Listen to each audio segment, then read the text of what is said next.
উত্তরা এয়ারপোর্টের কাছে চমৎকার একটা লোকেশনে আপনার একটা অ্যাপার্টমেন্টের মালিক হতে পারবেন। এই যে দেখেন এমিরেটসের বিমানটা কিন্তু উড়ে গেল মাত্র এয়ারপোর্ট থেকে। যদিও রানওয়েটা কিন্তু এখান থেকে বেশ দূরে, বিমান এখান থেকে দেখা গেল, বাট রানওয়ে অনেক দূরে। ১৭ নম্বর সেক্টরের একদম সংলগ্ন লাগানো একটা চমৎকার লোকেশন। 50 কাঠা একটা ল্যান্ডের উপরে 5টা টাওয়ার হবে, প্রত্যেক 10 কাঠার উপরে একটা টাওয়ার হবে।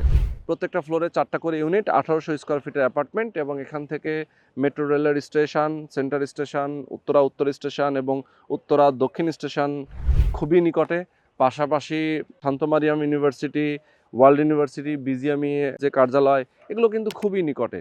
তো এরকম একটা চমৎকার লোকেশনে আপনারা যদি বসবাস করতে চান, সেক্ষেত্রে অবশ্যই স্ক্রিনে যে নাম্বার দেওয়া আছে নাম্বারে ফোন করবেন, বিস্তারিত জানবেন। যারা প্রবাসে আছেন, যারা বাংলাদেশে আছেন, যে পর্যায়ে আছেন, সবাই এখানে আপনারা যুক্ত হতে পারবেন একদম রিল্যাক্সের সাথে। 5 বছর যেহেতু এখানে সময় লাগবে নির্মাণ কাজের জন্য, আপনি 5 বছর ধরে রিল্যাক্সের সাথে অল্প অল্প করে টাকা পরিশোধ করে একটা অ্যাপার্টমেন্টের মালিক হতে পারবেন। কত টাকা খরচ হবে বিস্তারিত জানার জন্য অবশ্যই স্ক্রিনে যে নাম্বার দেওয়া আছে এই নাম্বারে ফোন করে যোগাযোগ করবেন।